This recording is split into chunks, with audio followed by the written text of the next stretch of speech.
Assalamualaikum warahmatullahi wabarakatuh. Selamat pagi anak-anakku kelas 8G. Ya, saya banggakan dan saya sayangi. Apa kabar? Semoga kesehatan, keselamatan selalu bersama kita. Amin. Nah, anak-anak, sebelum kita memulai pembelajaran kali ini, saya ingin mengingatkan dan menegaskan berhubung kita masih dalam masa-masa sulit, masa-masa harus prihatin karena COVID-19, jadi tetap patuhi protokol kesehatan, rajin cuci tangan dengan sabun, kemudian memakai masker, hindari kerumunan, dan jaga jarak. Kalau perlu, tetap stay at home, jangan keluar rumah jika tidak ada kepentingan. Nah, anak-anak, kita berjumpa lagi dengan saya di Mapel Bahasa Indonesia. Minggu kemarin kita sudah menyampaikan tentang batasan materi yang akan diajarkan di semester ini. Saya coba review sekali lagi, tolong disimak baik-baik deh.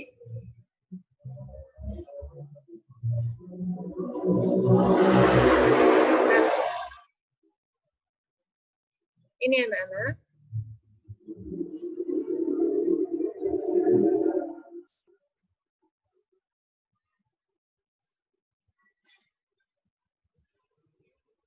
Coba kalian buka buku paket kalian. Tentunya masing-masing dari kalian sudah mendapatkan ya buku paket. Kalau belum segera ke sekolahan, ortu kalian harus mengambil buku kalian.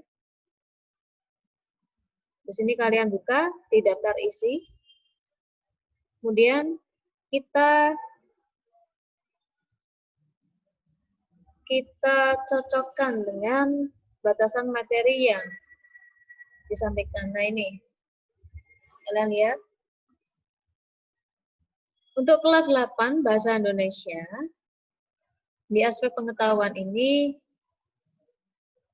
untuk bab 1 itu tentang berita, yang akan kalian pelajari yaitu yang pertama adalah tentang menjelaskan unsur-unsur teks berita yang membanggakan dan memotivasi yang didengar dan dibaca. Kemudian yang kedua, mengidentifikasi unsur-unsur teks berita. Jadi, yang akan kita pelajari di bab ini, kalian lihat buku paket kalian. Di bab ini nanti, ini ya, kita akan mempelajari tentang bab 1 poin A, menentukan unsur-unsur berita. Ya, boleh dicatat, jadi nanti kita akan mempelajari tentang menentukan unsur-unsur berita. Yang kedua adalah, di bab 1 ini, menjelaskan struktur teks berita. Jadi, selain poin A, kita juga akan mempelajari poin C. Lihat daftar isi kalian. Yaitu menemukan struktur dan kaidah berita. Nah, ini baru bab 1 ya. Ini untuk aspek pengetahuan. Kita lihat yang aspek keterampilan.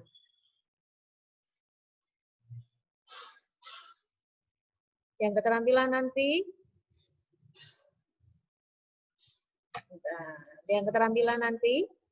di bab 1, kalian akan menyajikan isi berita dan menyimpulkan isi berita.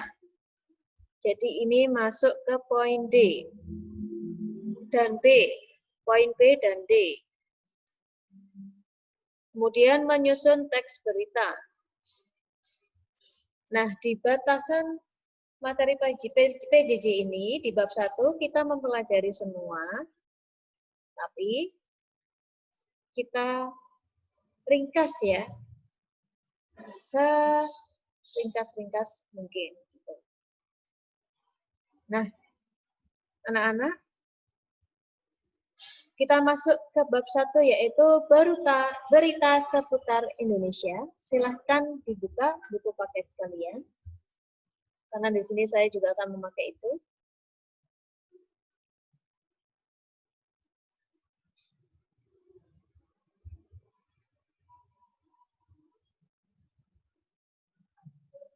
Nah, dibuka ya buku paketmu.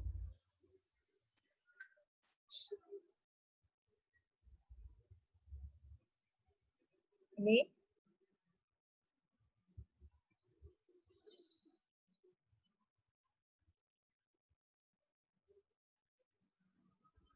Kita awali di poin A, yaitu menentukan unsur-unsur berita. Silakan dibuka halaman 3.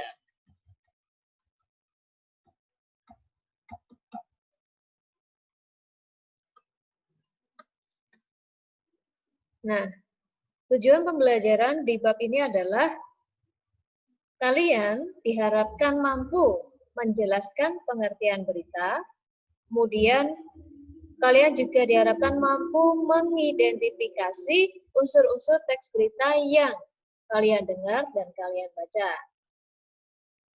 Jadi tujuannya itu adalah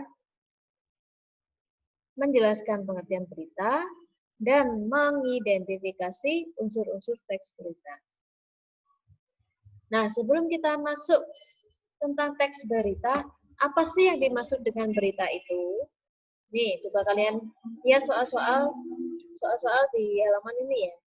Yang dimaksud dengan berita adalah apa bayangan kalian kalau kalian mendengar tentang berita? Apa sih berita itu? Terus gunanya apa? Kegunaan berita bagi pelajar itu apa?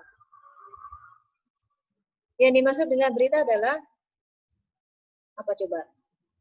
Berita itu adalah segala informasi yang diberikan kepada publik atau khalayak umum. Tujuannya, gunanya berita bagi pelajar adalah atau bagi orang lain, berita itu adalah untuk memberikan informasi, menyampaikan informasi. Misalnya saya punya berita hari ini, saya sampaikan ke kalian. Nah, itu termasuk tujuan dari berita. Sumber-sumber informasi lisan meliputi, kalau informasi lisan biasanya dari mana? Bisa dari orang per orang, ataupun dari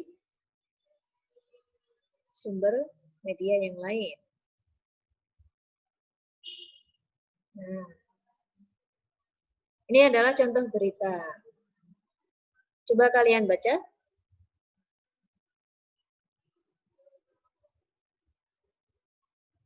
Mari kita baca bareng-bareng aja ya.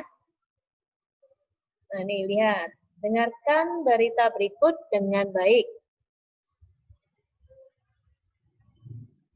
Kalian pernah melihat seorang pembawa berita di TV? Nah, biasanya mereka akan membacakan berita yang mereka dapatkan hari itu juga. Nah, coba kita praktekkan ya membaca berita. 1, 2, 3. 10 hari menjelang Lebaran Sabtu tanggal 15 bulan 11, pelabuhan penyeberangan Merak mulai dipadati truk. Truk-truk tersebut mengangkut barang non-9 bahan pokok atau yang biasa disebut dengan non-sembako.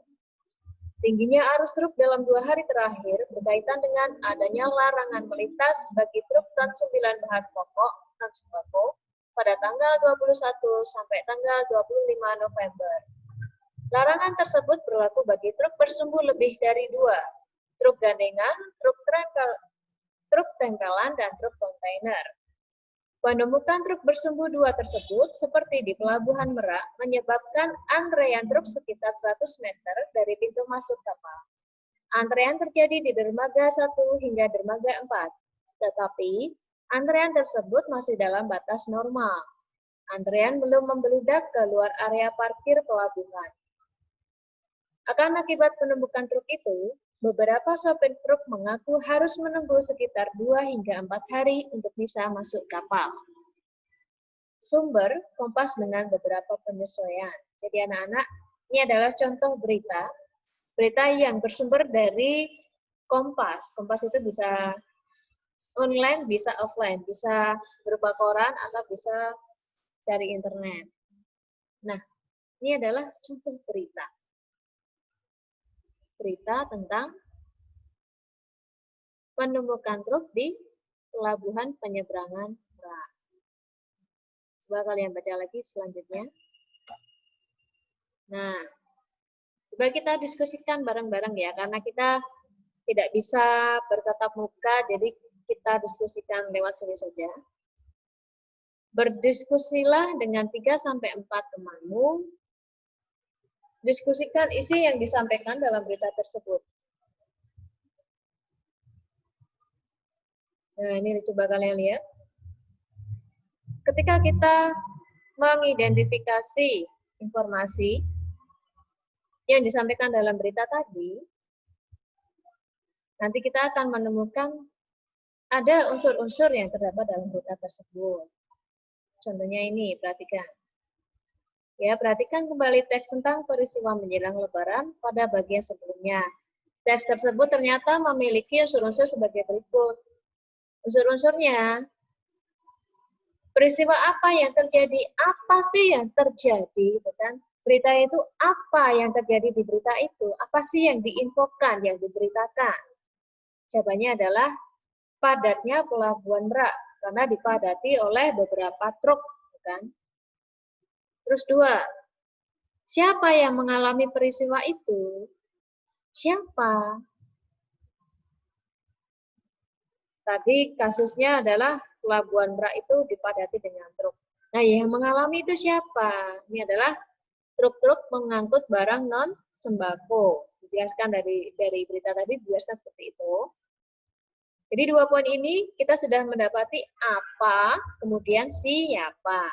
Kemudian yang ketiga, di mana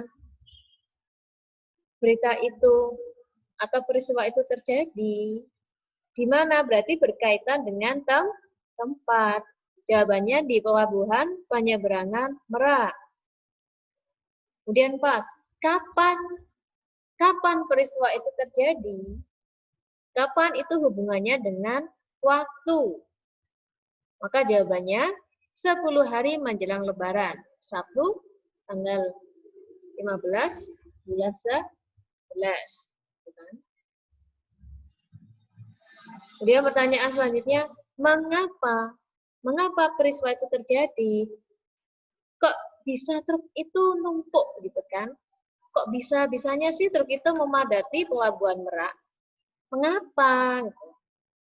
Jawabannya, karena adanya larangan melintas bagi truk non sembako pada tanggal 21 sampai 25 November. Terus, bagaimana proses terjadinya peristiwa? Proses terjadinya peristiwa itu karena ada larangan, apa yang terjadi? Yang terjadi adalah proses tersebut menyebabkan antrean truk di pintu masuk kapal. Nah, ini adalah pertanyaan untuk mengidentifikasi unsur-unsur teks berita. Bisa kalian lihat, unsur-unsur teks berita itu bisa kita lihat dari 6 pertanyaan ini. Yang pertama itu adalah apa, yang kedua adalah siapa, yang ketiga adalah di mana, yang keempat kapan, kemudian 5 mengapa, 6 bagaimana. Nah, kalau dalam bahasa Inggris ini 6 pertanyaan ini biasa disebut dengan 5W1H. Kalian lihat yang di bawahnya ini. Nah, ini kan. Keenam pertanyaan itu terkerangka pada rumus 5W1H. 5W. W yang pertama adalah what. What itu apa? Apa? Kemudian W yang kedua adalah who. Who itu adalah siapa. W yang ketiga adalah where. Where itu di mana. Kemudian W yang keempat adalah when. When itu adalah kapan. Hubungannya dengan waktu. Kemudian W yang kelima adalah why. Mengapa. Kemudian H-nya adalah how. Bagaimana. Jadi unsur-unsur teks berita itu ya, unsur-unsur teks berita biasanya terdiri dari pertanyaan 5W1H. Apa, siapa, kapan, mengapa, di mana, dan bagaimana. Nah, unsur-unsur tersebut biasa disingkat dengan adik Simba. Adik Simba ini adalah A itu apa, D itu adalah di mana, K itu adalah kapan, si adalah siapa, M adalah mengapa, B adalah bagaimana. Nah, silahkan diingat-ingat, kalau perlu ini dicatat ya di buku catatan kalian. Jadi, walaupun kita daring, kalian juga harus menyiapkan buku catatan supaya tidak lupa apa yang telah kita sampaikan hari ini. Silakan dicatat. Saya ulangi sekali lagi, unsur-unsur teks berita itu terdiri dari 6 pertanyaan yang biasa disebut dengan 5W1H, atau kalau di sini kita biasa menyebutnya dengan adik Simba. A itu adalah apa, D itu adalah di mana, K itu kapan, C siapa, M mengapa, B itu adalah bagaimana. Sudah?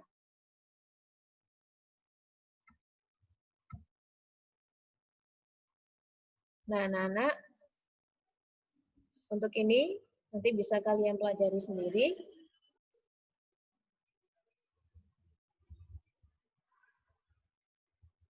Kalau yang ini, manakah berita yang mengandung informasi di bidang pendidikan? Jadi, berita itu kan ranahnya macam-macam. Berita itu tidak cuma satu topik gitu ya. Bisa berita tentang topik kesehatan, bisa berita tentang pendidikan, berita tentang kasus sosial atau kasus hukum itu juga masuk. Nah, kalau di sini berita yang mengandung informasi di bidang pendidikan itu apa? Contohnya, 1. Peralatan praktikum sekolah itu ada yang mencuri tadi malam. Nah, kalian perhatikan kalimat ini. Peralatan praktikum sekolah itu ada yang mencuri tadi malam. Ini masuk berita informasi di bidang pendidikan apa tidak? Kalau iya, kenapa? Kalau tidak, kenapa? Kira-kira masuk nggak ya? Peralatan praktikum sekolah itu ada yang mencuri tadi malam. Bisa dua aspek ya, sekolah dan pencurian. Nah, kira-kira yang lebih spesifik di berita ini itu tentang pendidikan atau pencurian? Coba tebak. Lebih ke pencurian. Jadi ini bukan, karena alasannya berita ini lebih menginformasikan tentang kasus pencurian. Gitu ya. Kemudian yang kedua, penyelenggaraan lomba menulis cerpen oleh Dinas Kabupaten pada awal bulan depan. Ini ada hubungannya dengan lomba menulis cerpen oleh dinas. Ini kira-kira informasi di bidang pendidikan atau bukan? Ya apa bukan? Ya, karena hubungannya dengan lomba menulis cerpen di dinas kabupaten. Ini lebih ke bidang pendidikan. Nah, ini yang lain silahkan kalian pelajari sendiri ya.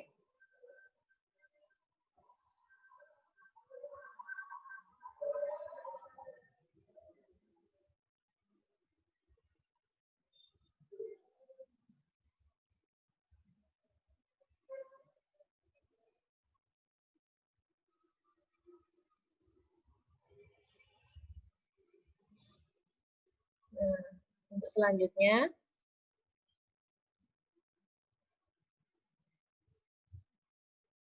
selanjutnya, silakan dikerjakan di buku catatan. Ini nggak usah dikumpulkan, tidak usah dikumpulkan, tapi ini untuk latihan kalian memahami unsur-unsur teks berita. Coba perhatikan ini, halaman berapa ini?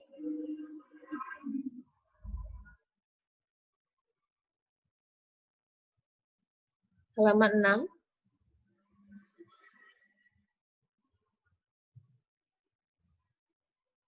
Ini silakan dikerjakan di tugas mandiri nanti siang.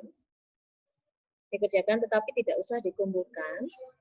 Yaitu 1, baca atau dengarkan sekurang-kurangnya 5 berita dari media cetak atau elektronik Terserah berita apa saja, mau kalian ambil berita tentang corona atau tentang PJJ, boleh. Kemudian catatlah sumber, tanggal pemberitaan, dan isi pokok berita-berita tersebut. Dicatat ya, sumbernya dari mana, tanggal beritanya itu publishnya tanggal berapa, dan isi pokok berita itu apa saja. Nah, sajikan hasil kegiatanmu itu dalam format laporan berikut. Nah, dibuat format seperti ini, kalian buat format seperti ini di buku catatan. Tidak usah dikumpulkan, karena ini sebagai latihan kalian.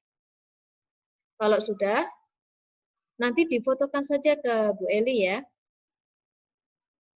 Ini tidak usah dikumpulkan di sekolah, karena ini adalah tugas mandiri kalian. Tugas mandiri kerjakan di jam-jam mandiri nanti siang. Cari 5 berita dari media cetak atau media elektronik, kemudian catat sumber, tanggal pemberitaan, dan isi pokok berita-berita tersebut. Ya. Nah, untuk hari ini kita sudahi dulu. Jika ada pertanyaan, silahkan tanyakan di grup WA. Oke, terima kasih anak-anak.